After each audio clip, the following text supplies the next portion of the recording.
Now let us move forward to the second part of today's lecture, and that is a brand management glossary. Now glossary, all of us know glossary means a glossary of terms, and glossary of terms means when you are studying say one subject, these are the terms that you should be familiar with, and if you are not familiar with these terms, then your education remains incomplete. So that is what is roughly my objective, that I give you certain terms, and those terms you should be able to use in your education, in your professional life, and also in daily conversation if you happen to have a conversation on the topic of brands.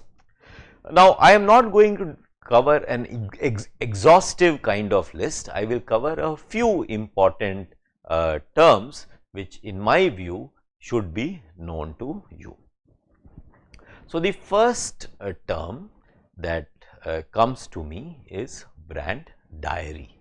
Now what exactly is this brand diary? It's not very difficult to understand. Many of us have the habit of writing diaries. What do we write in the diary? Every day night before we sleep, some of us have this habit of noting down important events of the day. Now we may not write a diary every day, we may write a diary once in a week, once in a month, or once in a while when we feel like recording some event in our lives. So say 2 years, 5 years, 10 years, 20 years, 40 years later, if you have managed to keep those diaries, preserve those diaries, and then when you go back and start flipping through the diary of yesteryears, suddenly you will be filled with memories and nostalgia as to what really happened to you when you were in different stages of your life. Now the same purpose is served by brand diary for your brand. Now as a brand manager, what you should do is you should open a diary, and I am not saying that that diary should be a physical diary. It can be a soft copy as well, but the idea is that there must be a diary created for your brand, and in that diary what do? You can, because every day you are busy, you are doing something, you are launching a new campaign, you are doing a product innovation, you are repositioning your brand, or you are strengthening your existing position, you are launching a new pricing plan. Every day you are doing something or the other.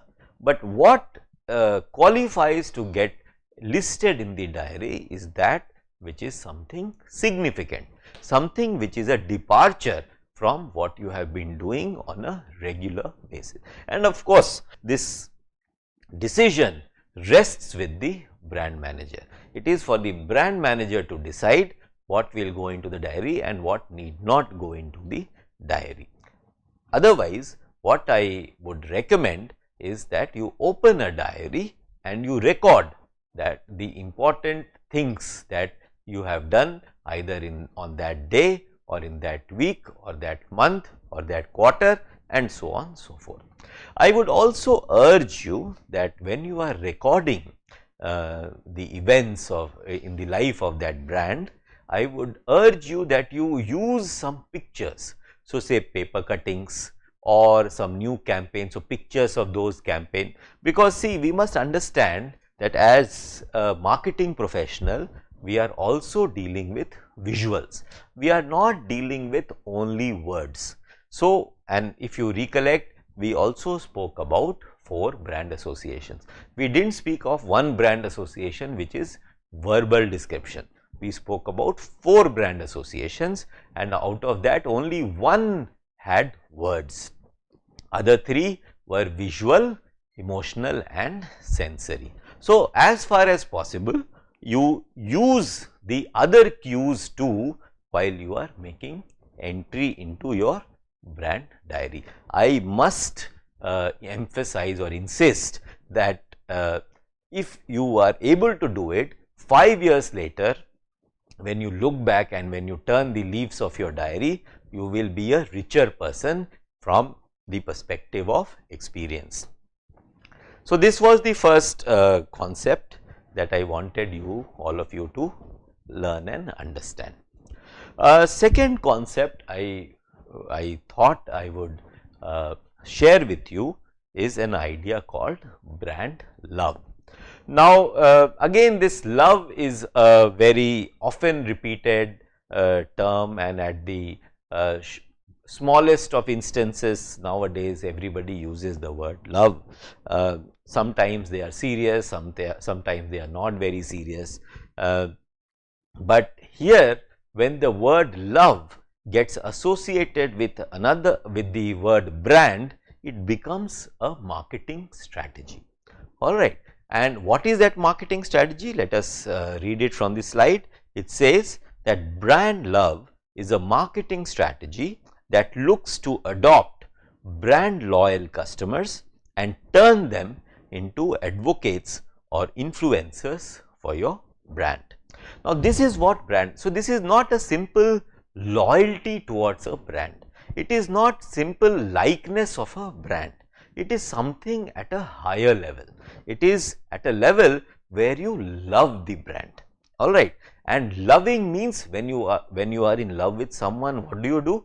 You protect that person, or you protect that object that you are in love with.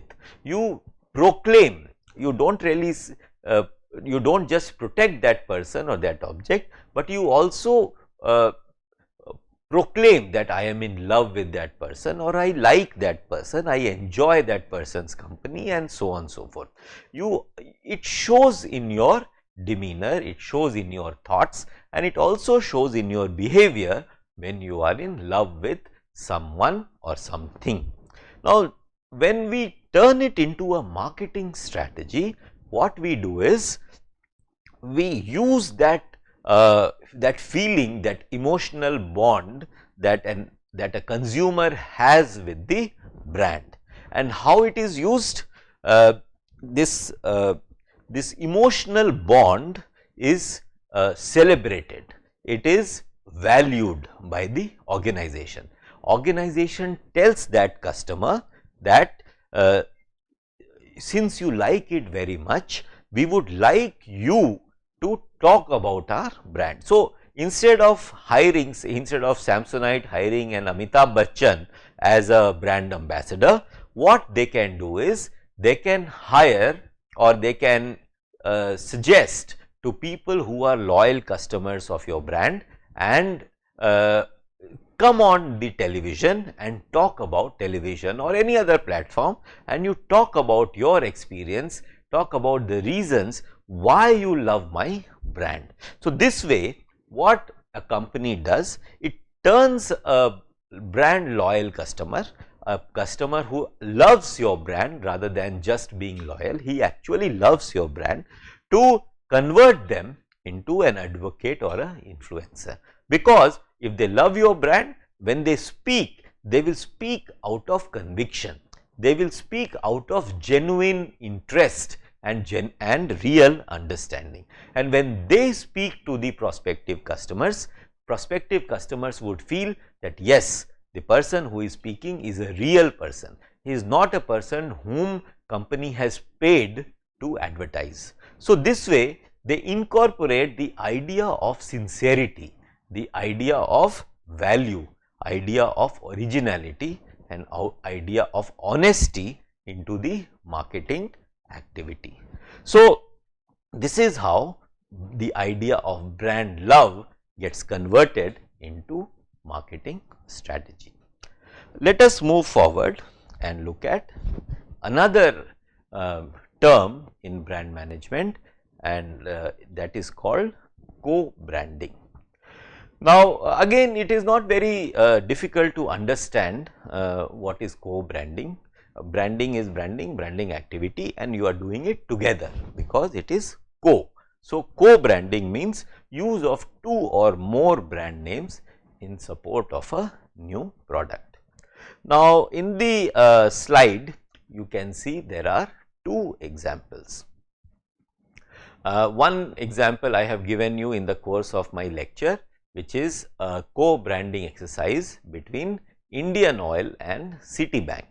That was for people who go into the petrol pump and buy petrol or diesel using a Citibank credit or a debit card. Something similar you can see here, but here instead of Indian Oil, it is Jet Airways. Today we do not have Jet Airways, but we do have many other airways. So, what they are doing here is that Citibank and an airline company have combined, or they have decided to brand themselves together and offer a product which is a credit card. With that credit card, you get some benefits in Jet Airways and in Citibank also. I remember very well that when I was working with Yes Bank, we also had a co-branded debit card, and in that debit card, what we used to offer was access to lounges at the airport.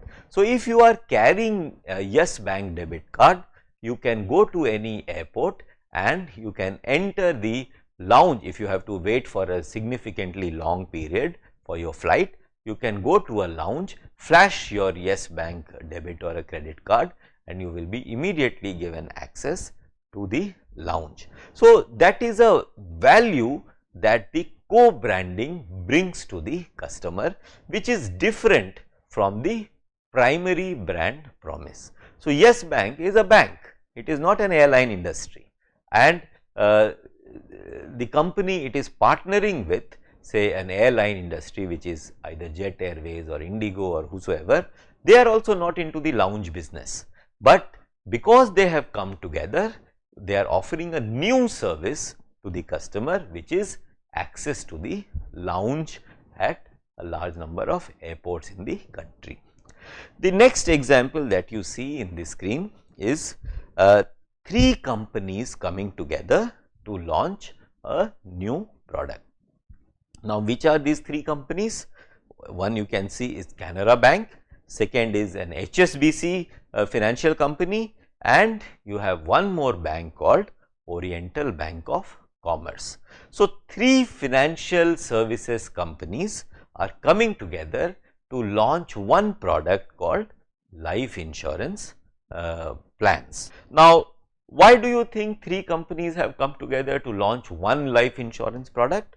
It is perhaps these companies were feeling that they do not have a life insurance product to offer to their customers, and they were perhaps selling life insurance product of some other company to their customers. So, perhaps they were selling LIC or SBI Life or HDFC Life and various others. And when they thought that to our own customer, why should we not offer our own product instead of going to other companies for our own customers' needs.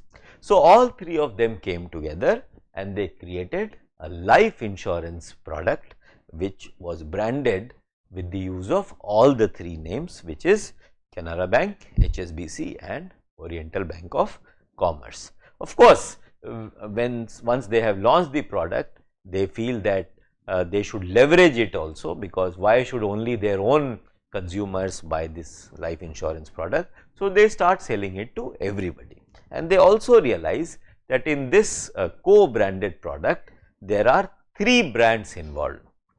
Each one of them have their own loyalty base. So, if I am the customer of either Canara Bank or HSBC or OBC, I might be inclined towards buying a life insurance product that is co-branded with these 3 brands. So, the idea is that this co-branding brings in synergies, and it brings in a relatively easily accessible consumer database.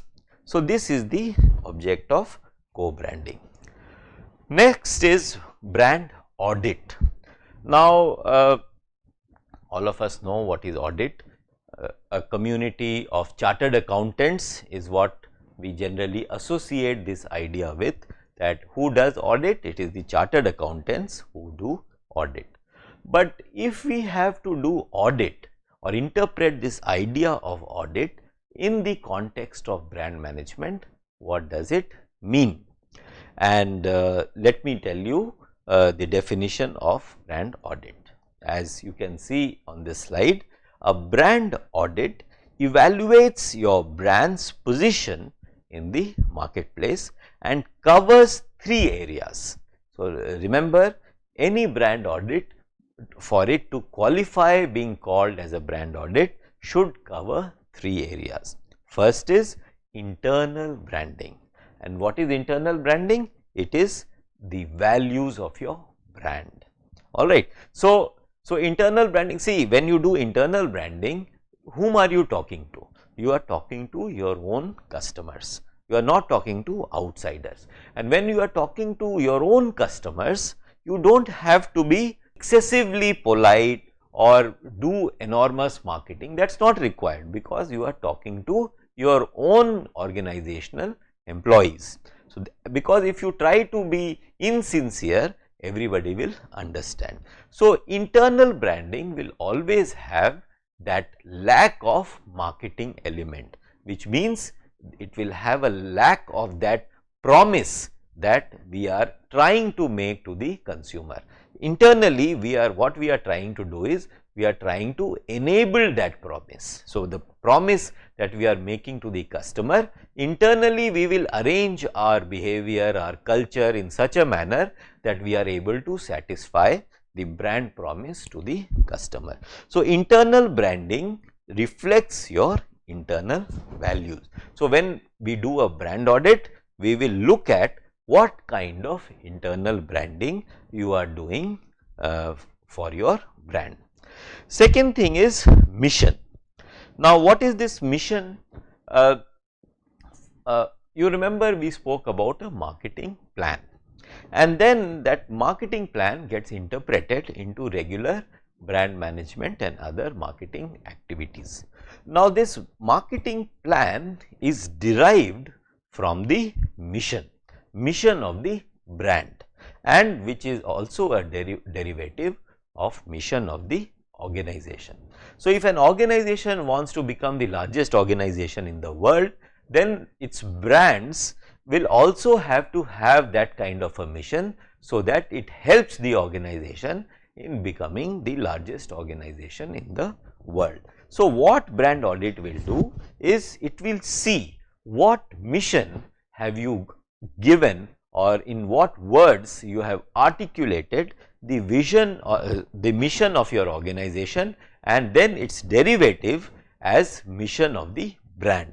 And to fulfill the mission of the brand, what are you doing, so that you can, what are the activities at the level of brand, at the level of various intervention like brand elements we saw, or how are you increasing the financial value in terms of brand value, and so on and so forth. So, how are you relating your activities to the overall mission of the brand? So, this is something that the brand audit exercise will cover.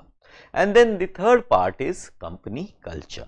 So, brand audit, because the culture of the, if you remember brand prism, Cap Ferrer's brand prism, you may remember that on the left hand side there is relationship, and on the right hand side there is company culture.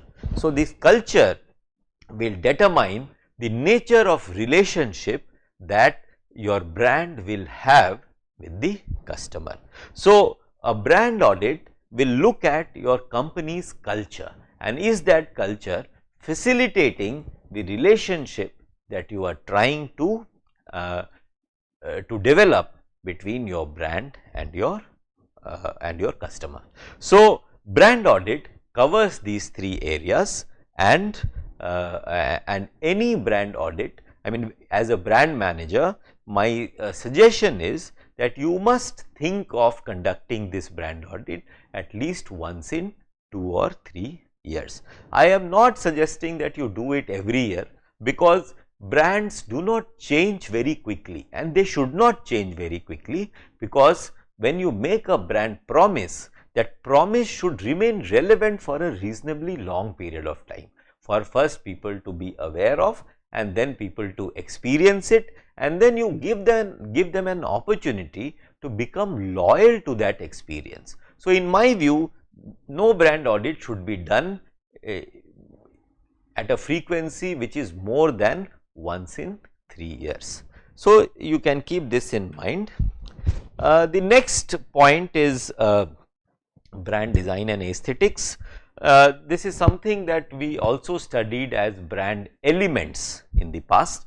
In fact, a couple of lectures earlier, we spoke about how brand elements are to be decided, keeping in mind whether we want to take a offensive position in the marketplace or a defensive position in the marketplace. But today we are going to look at brand design and aesthetics from a sensory angle, from the aesthetic angle. So, style means how it affects or how it inspires or conditions the sight of the consumer. So, what does he see when he looks at your brand? Which color, which shape, which line, which pattern, which font. So, these are the things that you decide when you are deciding your brand design. Similarly, sound. So, are you a loud when you air your advertisement? Is it a loud advertisement or people are speaking softly? At what pitch? Is it a musical kind of an advertisement, or it is something which is not really musical? So, these are the things that get decided when you keep in mind the ideas of brand design and brand design. Similarly, touch. We just spoke about Louis Vuitton bag. So, when you touch the bag, you will feel the quality of the material used. We also gave the example of BMW, when the pocket material, the inside pocket material, the designer was insisting must be of very high quality. So, touch, taste, smell.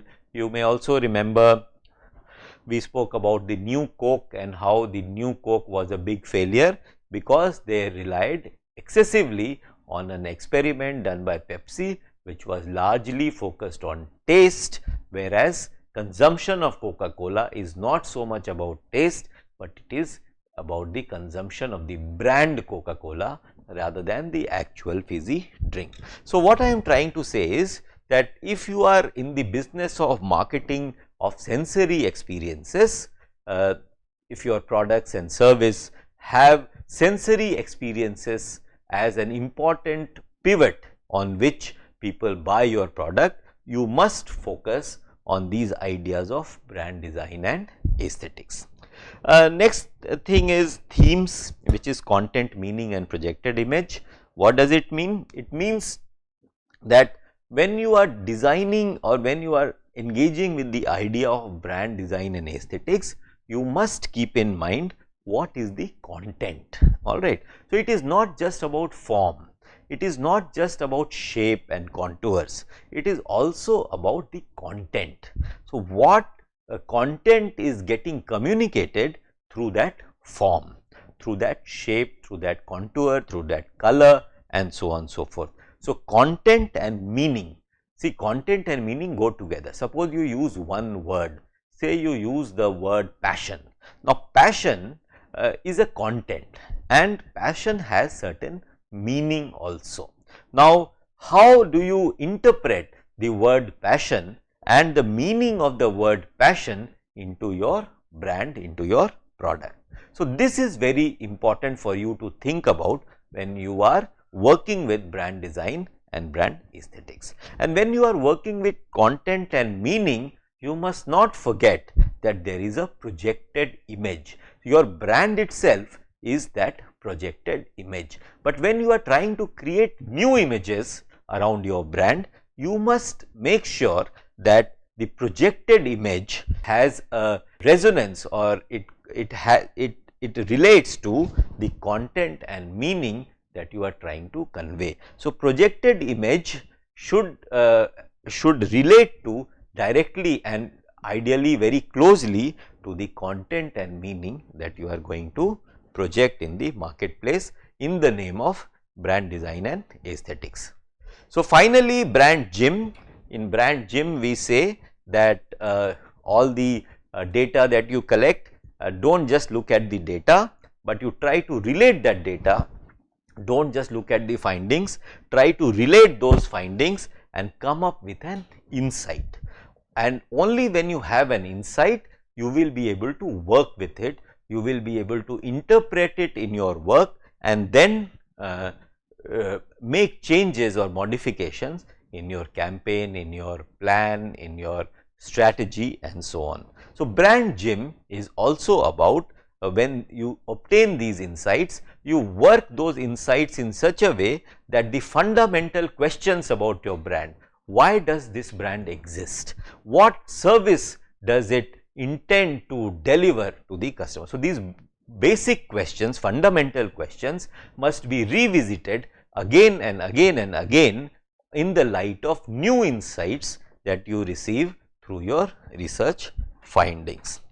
And finally, brand scorecard. All of us want to keep a scorecard. What we have done, is it doing well, it is not doing well. So, you create a brand scorecard and you can choose your own metrics. These are the things that I would measure for my brand. Simple, some matrices I have given you like marketing spend, awareness, consideration, reputation, acquisition, retention, market share, price premium, volume, etc. You can choose your own matrices and then decide that I will measure these matrices over a long period, and this way you create a brand scorecard, and that scorecard you see over your tenure as a brand manager, over your tenure as a student of brand management.